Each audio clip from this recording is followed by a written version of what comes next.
পুরো পৃথিবী জুড়ে চলছে তৃতীয় বিশ্বযুদ্ধ। আমাদের হাতে এসেছে এই তৃতীয় বিশ্বযুদ্ধের গুরুত্বপূর্ণ সব আপডেট সংবাদের শিরোনাম। শুরুতেই থাকছে ইরানে টানা 11তম দিনও মার্কিন হামলা, তেহরান সহ বিভিন্ন এলাকায় বিস্ফোরণ। এদিকে সৌদি আরবকে পারমাণবিক চুক্তি অনুমোদন দিচ্ছেন ট্রাম্প। জানিয়ে দিব ইরানের নির্মাণাধীন পারমাণবিক বিদ্যুৎ কেন্দ্রে হামলা চালিয়েছে যুক্তরাষ্ট্র। সব শেষে জানিয়ে দিব ইরানে আবারও যুক্তরাষ্ট্রের হামলা, একাধিক এলাকায় বিস্ফোরণ, মধ্যপ্রাচ্যে উত্তেজনা চরমে। এতক্ষণ শুনছিলেন হাতে থাকা আপডেট সংবাদের শিরোনাম, এবারে বিস্তারিত। তবে তার আগে অনুরোধ রইল ভিডিওটিতে একটি লাইক এবং কমেন্ট করে জানিয়ে দিন ভিডিও সম্পর্কে আপনার মূল্যবান মতামত।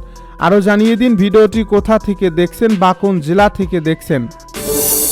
ইরানে আবারও যুক্তরাষ্ট্রের হামলা, একাধিক এলাকায় বিস্ফোরণ, মধ্যপ্রাচ্যে উত্তেজনা চরমে। মধ্যপ্রাচ্যে উত্তেজনা আরও তীব্র আকার ধারণ করছে। টানা 10ম রাতের মতো ইরানের বিভিন্ন স্থানে হামলা চালিয়েছে যুক্তরাষ্ট্র। একই সময়ে দেশটির একাধিক এলাকায় বিস্ফোরণের খবর পাওয়া গেছে। অন্যদিকে কুয়েতে অবস্থিত একটি মার্কিন সামরিক ঘাঁটিকে লক্ষ্য করে ক্ষেপণাস্ত্র হামলা চালিয়েছে ইরানের ইসলামিক রেভলিউশনারি গার্ড কর্পস বা IRGC। খবর আল জাজিরার। এ প্রতিবেদনে বলা হয়েছে যুক্তরাষ্ট্রের সামরিক অভিযানের মধ্যে ইরানের সিরিক, বন্দর আব্বাস, কেশম দ্বীপ ও ইস্পাহান এলাকায় বিস্ফোরণের ঘটনা ঘটছে। তবে এসব বিস্ফোরণে হতাহত বা ক্ষয়ক্ষতির বিষয়ে তাৎক্ষণিকভাবে কোনো সরকারি তথ্য পাওয়া যায়নি। বার্তা সংস্থা আনাদুলের প্রতিবেদনে জানানো হয়, সোমবার দক্ষিণ ইরানের হরমুজগান প্রদেশের সিরিক শহরের কাছে কয়েকটি বিস্ফোরণের শব্দ শোনা যায়। ইরানের আধা সরকারি ফার্স নিউজ এজেন্সি জানিয়েছে এই প্রদেশটির পূর্বাঞ্চলে বিস্ফোরণের শব্দ শোনা গেলেও সুনির্দিষ্ট স্থান তাৎক্ষণিকভাবে নিশ্চিত করা সম্ভব হয়নি। স্থানীয় সূত্রের বরাত দিয়ে সংস্থাটি আরও জানায়, বিস্ফোরণের শব্দ সমুদ্রের দিক থেকে এসেছে বলে ধারণা করা হচ্ছে। এদিকে মার্কিন সামরিক বাহিনীর সেন্ট্রাল কমান্ডো এক বিবৃতিতে জানিয়েছে, হরমুজ প্রণালীতে বাণিজ্যিক জাহাজ হামলা চালানোর সক্ষমতা দুর্বল করতে ইরানের সামরিক অবকাঠামো লক্ষ্য করে এই অভিযান পরিচালনা করা হচ্ছে। অন্যদিকে IRGC দাবি করেছে, কুয়েতের ক্যাম্প আরিফজানে মোতায়েন থাকা যুক্তরাষ্ট্রের হিমার্স ক্ষেপণাস্ত্র ব্যবস্থা লক্ষ্য করে তারা ভূমি থেকে ভূমিতে নিক্ষেপযোগ্য ক্ষেপণাস্ত্র ছুড়ছে। তবে এ দাবির বিষয়ে যুক্তরাষ্ট্র বা কুয়েতের পক্ষ থেকে তাৎক্ষণিক কোনো প্রতিক্রিয়া পাওয়া যায়নি। এর আগে সোমবার হরমুজ প্রণালীতে গ্রিসের মালিকানাধীন 2টি তেলবাহী ট্যাঙ্কারে হামলার ঘটনাও ঘটে। একই দিনে যুক্তরাজ্য মেরিটাইম ট্রেড অপারেশন জানায়, ওমানের বন্দরনগরী লিমাহ উপকূলের কাছেও একটি তেলবাহী জাহাজ হামলার শিকার হয়েছে। সর্বশেষ এই হামলার আগে যুক্তরাষ্ট্রের প্রেসিডেন্ট ডোনাল্ড ট্রাম্প সামাজিক যোগাযোগ মাধ্যমে সতর্কবার্তা দিয়ে বলেন, মার্কিন সেনা সদস্যদের উপর ইরানের যে কোনো হামলার জবাব বহুগুণ বেশি শক্তি প্রয়োগের মাধ্যমে দেওয়া হবে। উল্লেখ্য, গত শুক্রবার জর্ডানে একটি মার্কিন সামরিক স্থাপনায় ইরানের ক্ষেপণাস্ত্র হামলায় 2 মার্কিন সেনা নিহত এবং 1 জন নিখোঁজ হন। একই সময়ে উত্তর ইরাকে আরও 1 জন মার্কিন সেনা সদস্য নিহত হওয়ার খবর পাওয়া যায়। এই ঘটনার পর থেকেই 2 দেশের মধ্যে সামরিক উত্তেজনা আরও বেড়ে যায়। এদিকে ইয়েমেনের ইরান সমর্থিত হুতি গোষ্ঠী সৌদি আরবের বিরুদ্ধে নতুন করে অবরোধ ঘোষণার পর আঞ্চলিক নিরাপত্তা পরিস্থিতি আরও জটিল হয়ে উঠছে। বিশ্লেষকদের আশঙ্কা, এর ফলে লোহিত সাগরের গুরুত্বপূর্ণ নৌপথ ও আন্তর্জাতিক বাণিজ্য নতুন করে ঝুঁকির মুখে পড়তে পারে এবং দীর্ঘদিনের তুলনামূলক শান্ত ইয়েমেন সংঘাত আবারও তীব্র আকার ধারণ করতে পারে। ইরানের নির্মাণাধীন পারমাণবিক বিদ্যুৎ কেন্দ্রে হামলা চালিয়েছে যুক্তরাষ্ট্র। ইরানের পরমাণু শক্তি সংস্থা রোববার দাবি করেছে, যুক্তরাষ্ট্র দেশটির দক্ষিণ পশ্চিমাঞ্চলে নির্মাণাধীন একটি পারমাণবিক বিদ্যুৎ কেন্দ্রে হামলা চালিয়েছে। তেহরান ও ওয়াশিংটনের মধ্যে চলমান যুদ্ধের মধ্যে এই টানা উত্তেজনাকে আরও উস্কে দিল। তেহরান থেকে বার্তা সংস্থা AFP এ খবর জানিয়েছে। রাষ্ট্রীয় টেলিভিশনে প্রচারিত এক বিবৃতিতে সংস্থাটি বলছে, মার্কিন বাহিনী রোববার নির্মাণাধীন দার খোবিন পারমাণবিক বিদ্যুৎ কেন্দ্রে একাধিক ক্ষেপণাস্ত্র নিক্ষেপ করে হামলা চালিয়েছে। সৌদি আরবকে পারমাণবিক চুক্তি অনুমোদন দিচ্ছেন ট্রাম্প।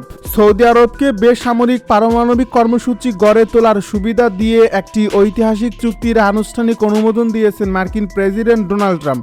যুক্তরাষ্ট্রের প্রশাসনিক কর্মকর্তাদের সূত্রে আন্তর্জাতিক সংবাদ মাধ্যম দ্য ওয়াল স্ট্রিট জার্নাল এক প্রতিবেদন এই তথ্য নিশ্চিত করেছে। 30 বছর মেয়াদী এই চুক্তির ফলে ভবিষ্যতে সৌদি ভূখণ্ডে ইউরেনিয়াম সমৃদ্ধকরণের পথ উন্মুক্ত হতে পারে বলে ধারণা করা হচ্ছে। $1,000 কোটি মূল্যের এই বিশাল উদ্যোগের মূল লক্ষ্য হল অন্য বিদেশি প্রতিযোগীদের দূরে সরিয়ে সৌদি আরবের পারমাণবিক পরিকাঠামো নির্মাণে মার্কিন প্রযুক্তি সংস্থাসমূহকে প্রধান ভূমিকায় রাখা। ডোনাল্ড ট্রাম্প প্রশাসনের কর্মকর্তারা দাবি করেছেন যে এই কর্মসূচিতে যুক্তরাষ্ট্রের প্রত্যক্ষ নিয়ন্ত্রণ থাকলে সৌদি পারমাণবিক প্রযুক্তির অপব্যবহার রোধ করা সম্ভব হবে। তবে মধ্যপ্রাচ্য পারমাণবিক প্রযুক্তির বিস্তার নিয়ে মার্কিন আইন প্রণেতাদের একাংশ গভীর উদ্বেগ প্রকাশ করার বিষয়টি নিয়ে ওয়াশিংটনে বিতর্ক তৈরি হয়েছে। ইরানের টানা 11তম দিনেও মার্কিন হামলা, তেহরান সহ বিভিন্ন এলাকায় বিস্ফোরণ। ইরানের টানা 11তম দিনের মতো হামলা চালিয়েছে যুক্তরাষ্ট্র। বুধবার ভোরে রাজধানী তেহরান সহ দেশের বিভিন্ন এলাকায় বিস্ফোরণের খবর পাওয়া গেছে। একই সময়ে পাকিস্তানের মধ্যস্থতায় যুদ্ধবিরতি পুনরুদ্ধারের কূটনৈতিক প্রচেষ্টাও কার্যত অচল হয়ে পড়ছে। যুক্তরাষ্ট্রের সেন্ট্রাল কমান্ডো জানিয়েছে সর্বশেষ এই হামলায় বিমান রক্ষার হ্যাঙ্গার ও ড্রোন সংরক্ষণাগার লক্ষ্যবস্তু করা হয়েছে। এর আগে মার্কিন প্রেসিডেন্ট ডোনাল্ড ট্রাম্প হামলা আরও জোরদারের ইঙ্গিত দিয়েছিলেন। এর আগে ইরানের স্বরাষ্ট্রমন্ত্রী এসকান্দার মোমেনি পাকিস্তানের সফর করে দেশটির প্রধানমন্ত্রী শাহবাজ শরীফ ও সেনাপ্রধান ফিল্ড মার্শাল আসিম মুনিরের সঙ্গে বৈঠক করেন। যুদ্ধবিরতি কার্যত করতে পাকিস্তান মধ্যস্থতার চেষ্টা চালালেও নতুন কোনো সমঝোতার ইঙ্গিত মেলেনি। বর্তমানে এই সংঘাতের কেন্দ্রবিন্দু হয়ে উঠেছে বিশ্বের জ্বালানি সরবরাহের জন্য অত্যন্ত গুরুত্বপূর্ণ হরমুজ প্রণালী। মঙ্গলবার হোয়াইট হাউসে ডোনাল্ড ট্রাম্প বলেন, ইরানের সঙ্গে বৈঠকে বসার বিষয়ে যুক্তরাষ্ট্রের কোনো আগ্রহ নেই। তিনি আরও ইঙ্গিত দেন, ইরানের একটি গুরুত্বপূর্ণ পারমাণবিক স্থাপনার কাছাকাছি এলাকায় হামলা চালানো হতে পারে।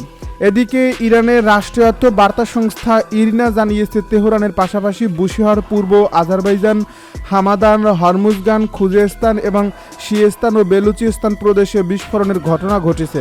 রাজধানীর আশপাশে আকাশ প্রতিরক্ষা ব্যবস্থাও সক্রিয় করা হয়।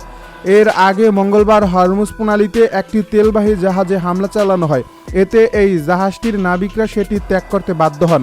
একই সঙ্গে বাহরাইন, জর্ডান ও কুয়েতেও হামলার খবর পাওয়া গেছে। সংঘাতের প্রভাব পড়ছে আন্তর্জাতিক জ্বালানি বাজারে। বুধবার আন্তর্জাতিক বাজারে অপরিশোধিত তেলের দাম ব্যারেল প্রতি $92 উপরে উঠে যায়। যুক্তরাষ্ট্রের সাধারণ মানের পেট্রোলের গড় দামও প্রতি গ্যালনে $4 পৌঁছে গেছে। অ্যাসোসিয়েট প্রেসকে এক মার্কিন কর্মকর্তা জানিয়েছেন, ইরান যুদ্ধ শুরুর পর আহত মার্কিন সেনার সংখ্যা 500 ছাড়িয়েছে। যদিও পেন্টাগনের সর্বশেষ আনুষ্ঠানিক হিসাবে আহতদের সংখ্যা 482। এদিকে ইরান সমর্থিত ইয়েমেনের হুতি বিদ্রোহীরা সৌদি আরবের বিরুদ্ধে লোহিত সাগরে নৌ অবরোধের ঘোষণা দিয়েছে। হুতি নিয়ন্ত্রিত গণমাধ্যমের দাবি, তাদের সতর্কবার্তার পর 6টি জাহাজ রুট পরিবর্তন করছে, যদিও এ দাবি স্বাধীনভাবে নিশ্চিত করা যায়নি।